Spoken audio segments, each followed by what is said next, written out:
Olá, tudo bem? Eu sou o Pablo Felipe e você está no canal Um Pouquinho de Direito. Pois bem, hoje falarei sobre o termo inicial dos juros de mora, bem como o termo inicial da correção monetária. Bom, o que são os juros da mora ou juros de mora, ou juros moratórios? Eles surgem como consequência do inadimplemento relativo, ou seja, ou o devedor ou o credor de uma obrigação, eles não observam o prazo correto. Mora nada mais é do que a demora, essa inobservância do prazo. Então, nas palavras de Flávio Tartucci, mora é o atraso, o retardamento ou a imperfeita satisfação obrigacional, havendo inadimplemento relativo. Pois bem, os juros moratórios constituem ressarcimento imputado ao devedor pelo descumprimento parcial da obrigação.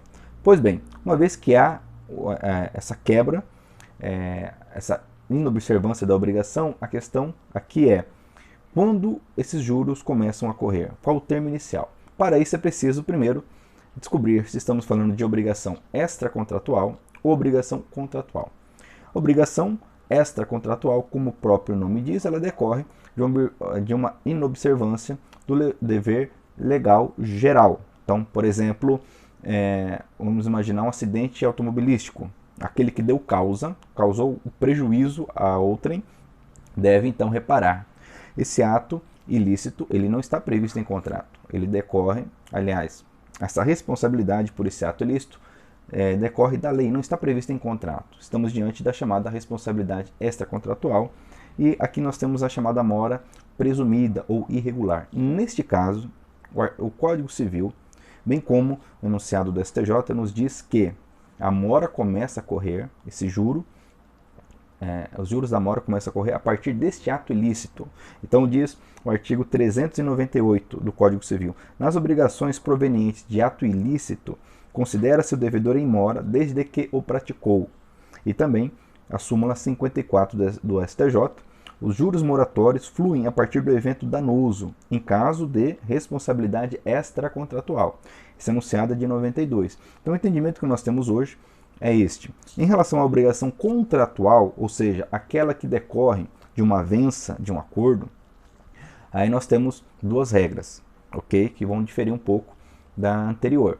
Então, obrigação contratual é aquela que decorre de um contrato, como o próprio nome diz. Por exemplo, um contrato de compra e venda.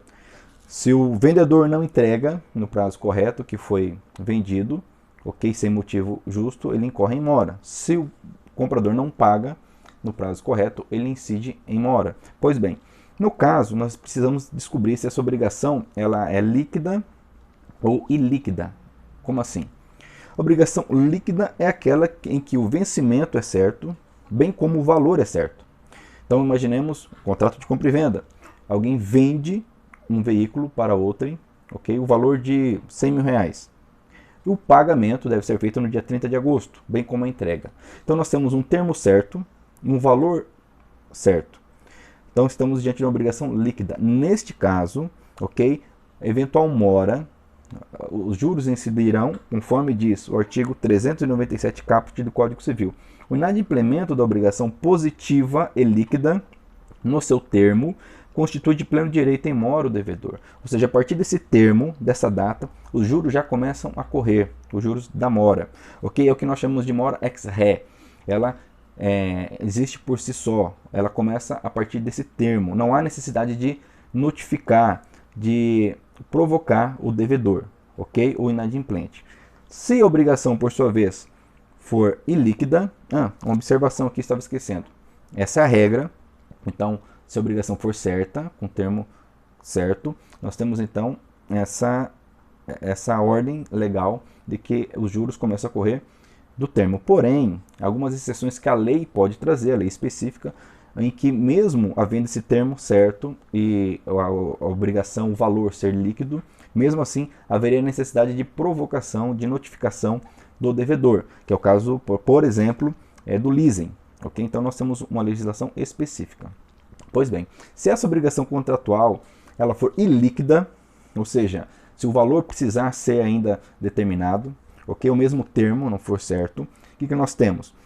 Os juros começam a partir da citação, porque uma vez que é esse inadimplemento, é preciso então pedir ao judiciário para que seja reconhecido esse inadimplemento, para que as providências sejam tomadas. A partir então de que o devedor seja citado, ele está ciente desse pedido, a partir daí começam a correr os juros da mora. Isso está no artigo 397, parágrafo único, artigo 405, ambos do Código Civil, e 240 do CPC. Então diz assim, parágrafo único, não havendo termo, a mora se constitui mediante interpelação judicial ou extrajudicial, ou seja, é necessário provocar o devedor.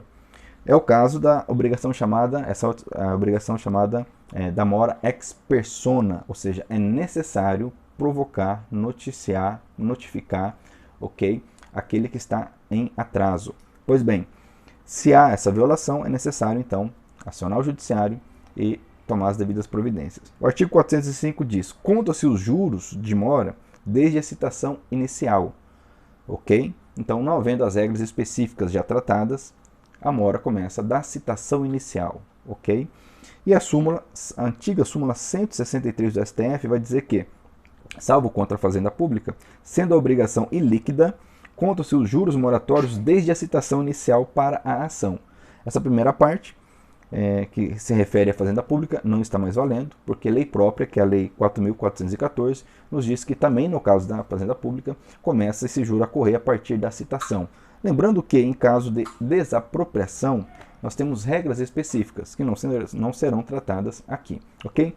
Ainda, súmula 426 do STJ. Você percebe que é um assunto bem simulado, porque realmente é algo bem prático, bem diário e precisa de uma segurança jurídica, ok? Daí essa necessidade de entendimentos cristalizados, manifestos pelos tribunais superiores. Então, o enunciado 426 diz: os juros de mora na indenização do seguro DPVAT fluem a partir da citação. Essa súmula de 2010. O seguro DPVAT nada mais é do que um contrato. Estamos falando de obrigação contratual, ok? Em que o valor ele será verificado. O valor é ilíquido. Então, a partir da citação. Pois bem, essas são as regras. Vou trazer aqui dois entendimentos interessantes ainda, dois julgados do STJ. O primeiro vai dizer o seguinte: quando há pluralidade de réus, a data da primeira citação válida é o termo inicial para a contagem dos juros de mora. Qual a razão desse julgado? Ele é de 2020, está no informativo 680, um julgado da terceira turma do STJ. Então, havendo vários réus, um litisconsórcio passivo, uma vez que o primeiro é citado, a mora começa a correr. Esse é o entendimento que prevaleceu no STJ, ou nesse julgado, melhor dizendo. A outra tese dizia o seguinte: olha, em termos de contestação, o CPC diz que, havendo litisconsortes, a partir da última citação é que o prazo para contestar começa a correr. Então, nesse julgado, é feita a diferenciação, dizendo, olha, uma coisa são os juros de mora, outra coisa é a contestação. Então, diz o julgado: segundo o artigo 240 do CPC, a citação válida do réu constitui em mora o devedor, ressalvadas as hipóteses previstas no 397 e 398 do Código Civil. Pois bem, se houver mais de um réu, ou seja, litisconsórcio, e eles forem citados em datas diferentes, será considerada constituída a mora na data da primeira citação nos termos do 280 do Código Civil. Ok? Observação: isso vale mesmo que a obrigação não seja solidária. Continuando, os efeitos da citação não podem ser confundidos com o início do prazo para a defesa dos litisconsortes. Por isso, não se aplica para a constituição em mora a regra processual disciplinadora do termo inicial do prazo para contestar, que está lá no parágrafo 1º do 231 do CPC. Ou seja, havendo litisconsortes passivos, ou seja, mais de um devedor, independente se a obrigação é solidária ou não, a primeira citação constitui todos em mora. Regra diferente em relação à contestação, que é a questão processual, em que apenas após a última citação começa a correr o prazo para contestar. Ok? Muito bem. Outra observação importante: juros moratórios no caso de pensionamento mensal. Então, nós também fugimos da regra que foi citada até agora. Então, o que nós temos aqui? O pensionamento mensal ele tem base no artigo 950 do Código Civil. Diz assim: se da ofensa resulta defeito, pelo qual o ofendido não possa exercer o seu ofício ou profissão, ou tenha a sua capacidade laboral diminuída, é possível a indenização, além das despesas do tratamento e lucros cessantes, até o fim da convalescência. É possível aqui incluir a pensão correspondente à importância do trabalho para que se inabilitou ou da depreciação que ele sofreu. Então, uma vez que alguém é condenado a pagar essa pensão por conta de dano causado a outrem, os juros moratórios aqui correrá, ok? A partir de quando? Não é do ato ilícito, também não é da citação. Nesse caso, diz o julgado, na responsabilidade civil extracontratual, se houver a fixação de pensionamento mensal, os juros moratórios deverão ser contabilizados a partir do vencimento de cada prestação, e não da data do evento danoso ou da citação. Isso foi julgado em 2016, está no informativo 580, pela 4ª turma do STJ. Ok? Então, a regra específica. E com isso nós terminamos aqui a parte dos juros, do termo inicial dos juros moratórios. Ok? Então, rapidamente revisando. Para saber quando começam a ocorrer os juros moratórios, primeira questão, eu estou falando de obrigação extracontratual ou contratual. Se for extracontratual, é a partir do dano, a partir do ato ilícito. Se for uma obrigação contratual, se essa obrigação tiver termo certo, for líquida a partir do vencimento, a partir do termo ajustado. Se ela for ilíquida ou não tiver termo certo, a partir da citação, ok? Ou da notificação extrajudicial. Lembrando que a leis específicas podem trazer regras diferentes. Agora eu vou falar sobre o termo inicial da correção monetária, ok? Temos também súmulas tratando desse assunto. Então, a correção monetária, primeiro, o que é a correção monetária? Nada mais é do que a atualização. Nos termos da doutrina, a correção monetária visa preservar o poder aquisitivo da moeda, sendo a atualização do valor conforme índices oficiais, de forma a recompor a perda inflacionária. De forma que a correção monetária não é um acréscimo, é na verdade uma atualização, ok? Pois bem, essa atualização, com o intuito de manter o poder aquisitivo da moeda, tem início conforme a espécie de dano. Se eu tenho danos materiais, ok? Ou danos morais. No caso de danos materiais, a correção monetária começa a fluir a partir do efetivo prejuízo. Esse é o entendimento do STJ na súmula 43. Incide correção monetária sobre dívida por ato ilícito a partir da data do efetivo prejuízo. Tanto faz se aqui for uma responsabilidade contratual ou extracontratual, ok? A partir do efetivo dano, em caso de dano material. Essa súmula é de 92, e também em 2016 o STJ editou nova súmula, agora tratando do DPVAT com o mesmo entendimento. Então, no caso do DPVAT também, a correção monetária começa a incidir a partir do evento danoso. Agora, se nós tratamos de danos morais, a correção monetária ela começa a fluir a partir do arbitramento do valor desses danos morais. Isso está cristalizado no enunciado 362 do STJ. Também aqui, independente se estamos falando de responsabilidade contratual ou extracontratual. Se for dano moral, a correção monetária tem por termo inicial o arbitramento. Diz o enunciado, a correção monetária do valor da indenização do dano moral incide desde a data do arbitramento.